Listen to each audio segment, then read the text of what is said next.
On est toujours en compagnie d'Olivier Colcombé, le président du réseau immobilier Optimum, et Romain Bonne-David, directeur des études Corporate Institut IFOP. Messieurs, on parle immobilier et politique en cette année électorale.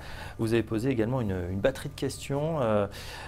Première chose, on peut dire que finalement, peut-être cette politique de l'immobilier, ça a été le grand absent de la campagne. Oui, effectivement, les Français le confirment, très peu exposés, très peu supportés. Donc pendant toute la campagne, c'est un sujet qui n'a pas été très présent. L'étude le confirme avec 75% des Français qui trouvent que c'est un sujet qui n'a pas été traité ou peu été traité.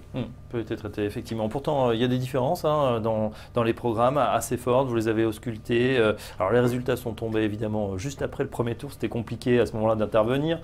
On est très surveillé à cette période. Quels sont les premiers enseignements que vous avez tirés, Romain Bonne-David? Alors, ce qui ressort déjà, c'est que les conséquences du fait que ça a été peu abordé, les Français connaissent peu ces programmes. Je crois qu'on est à 25% uniquement des Français qui connaissent les programmes en matière d'immobilier des différents candidats. Le deuxième enseignement, c'est que la plupart des propositions sont bien accueillies.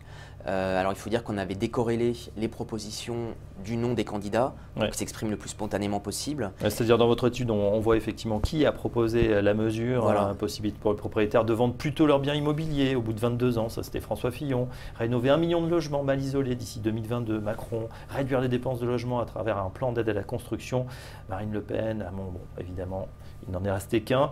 Ce qu'on voit, c'est que les 8 des 11 propositions recueillent plus de 80% d'avis favorables.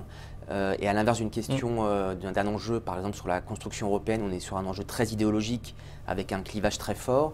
Là, en fait, les Français s'expriment surtout par rapport à la proposition, par rapport à ce qu'elle peut leur apporter ou non, et la corrèlent beaucoup moins aux candidats.